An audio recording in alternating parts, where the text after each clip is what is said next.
3 মাসে 44 লক্ষ টাকা ইনকাম করছি। এটা শুনে অনেকে অবাক হয়েছেন, অনেকে অবিশ্বাস করেছেন, আবার অনেকে বিশ্বাসও করেছেন। সব কিছুর ভুল ভাঙিয়ে দিতে চাই।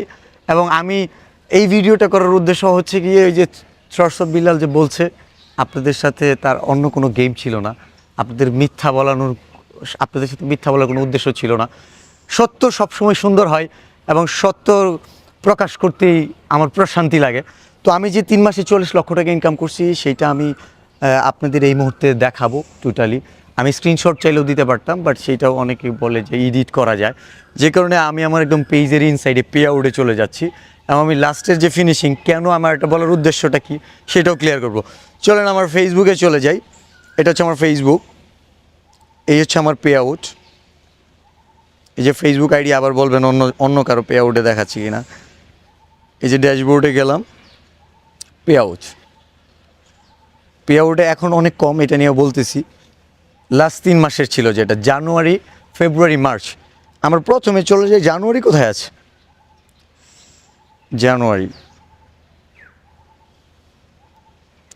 জানুয়ারিতে 13 জানুয়ারি প্রথম পেমেন্ট $195 ফেল হয়েছিল, দেন আবার পেড করে দিস। সেন্টের হিসাবটা করতেছি না, $195। ও কি হিসাব, $195। তারপরে জানুয়ারিতে আরেকটা পেমেন্ট পাই, আমি কিন্তু 2টা পেমেন্ট পাই, একটা স্টার থেকে, একটা মেইন যেই আমার ভিডিও থেকে ইনকাম আসে। $12,543, $12,543। এ হচ্ছে $12,738। এটা জানুয়ারি পেমেন্ট গেল। এখন ফেব্রুয়ারিতে যাই আমরা। ফেব্রুয়ারির 2টা পেমেন্ট, একটা হচ্ছে কি দেখতেছি $181। ফেব্রুয়ারি 13 তারিখ হচ্ছে $181, $181 স্টার থেকে পেয়েছি। ফেব্রুয়ারির 21 তারিখে একটা পেমেন্ট আছে $12,362, $12,362। এ হচ্ছে $25,000 উপরে। এখন আমরা মার্চে চলে যাই। মার্চে $142, 10 তারিখে $142। মার্চের 21 তারিখ $10,434, $10,434।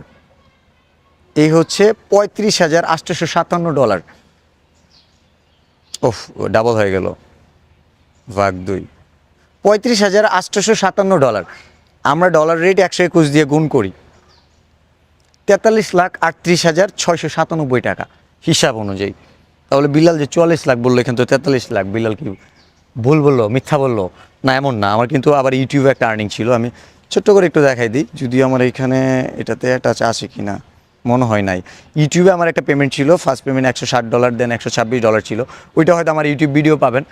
তো 121 টাকা ডলার রেট হিসাব করছি, এমন সময় 121.50 টাকা ডলার রেট পাইছি। তো সব কিছু মিলিয়ে 14 লাখ টাকা ছিল, 44 লক্ষ টাকা ছিল, 1 টাকাও কম ছিল না। আর সবচেয়ে মজার ব্যাপার যেটা, এইটা যদি অবাক মনে হয়, প্রতি মাসে 100 মিলিয়নেরও বেশি ভিউ ছিল। মানে আমার ভিডিওগুলো 10 কোটি, 11 কোটি, 12 কোটি মানুষ দেখতো প্রতি মাসে। তাহলে 12 কোটি মানুষ যদি দেখতো এবং প্রতি মানুষের একটা ভিডিও প্লে করার জন্য যদি 1 পয়সা করে পেতাম, 12 কোটি ভাগ 100 হিসাব করে দেখেন, 12 লক্ষ টাকা নর্মালি চলে আস। সো আমাদের অনেক সময় হচ্ছে গিয়ে রিলসের আর্নিং ভালো ছিল, যেমন ধরেন 50 জন দেখলেও 1 টাকা পাইতাম। তার মানে 12 লাখের, এই 12 কোটি মানুষ দেখলে 24 লাখ পাওয়ার কথা, আমি কিন্তু পাই নাই। তো ইন্টারেস্টিং ব্যাপার হচ্ছে আমার এই যে বর্তমান যে রিচটা আছে, এখানে দেখা যাচ্ছে 21 কোটি 94 লক্ষ, মানে 219 মিলিয়ন মানুষ লাস্ট 28 দিনে দেখছে। তার মানে এই মাসে আমার ভিডিও ভিউজ আছে 230 মিলিয়নের মতো। এই যে 23 কোটি মানুষ যদি আমাকে দেখে এবং প্রতি 100 জনে দেখলে যদি 1 টাকা পাই, মানে প্লে হওয়ার কারণে, তাহলে তো আমাকে 23 লক্ষ টাকা থাকার কথা। এবং আগের যে ইনকাম, ওইটার সাথে হিসাব করলে লাস্ট 3 মাসে 44 লাখ, এই মাসে 44 লাখ আসার কথা ছিল, কিন্তু আমরা পাইলাম কত, মাত্র $3,000 সামথিং, $3,009 লাস্ট 28 দিনে। $3,009 বাংলা টাকায় কত হয় আমরা একটু দেখি। 3,009 গুণ 121, 3,64,000 টাকা। যেখানে বলতেছে ইনকাম নাই, যদি ইনকাম না থাকে, ইনকাম যদি নাও থাকে লাস্ট 28 দিনে এই 3,64,000 চলে আসে। লাইক ফিনিশিং হইলে 4 লাখ টাকা আসবে মান্থলি, যদি এই পারফরমেন্স থাকে। ফেসবুকে ইনকাম আছে, 10 ভাগের 1 ভাগ কমছে, তাহলে বুঝে নেন যে পারফরমেন্স থাকলে আপনার এখন হয়তো আপনি 100 টাকা পাইতেছেন, $1 মাসে ইনকাম করতেছেন, যখন আর্নিং ভালো হবে তখন আপনার $10 গিয়ে দাঁড়াবে।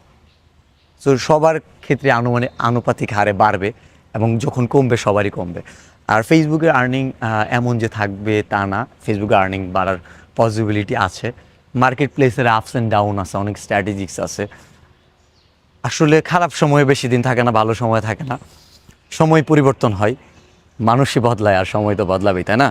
সো এই ভিডিওটা দেখার পরেও আমার মনে হয় যারা আজে বাজে মন্তব্য করবেন তাদের এই মন্তব্যের রেফারেন্সে আমার নতুন কোনো ভিডিও আসবে না। ভালো থাকবেন। যারা আমাকে বিশ্বাস করতেন, যারা এটা না দেখে যে বিল্লাল ভাই বলছে মানে সত্য বলছে, তাদের কাছে আমি আরেকবার প্রমাণ করে দিলাম আসলে বিল্লাল ভাই আপনাদের সাথে অ্যাটলিস্ট মিথ্যা বলবে না।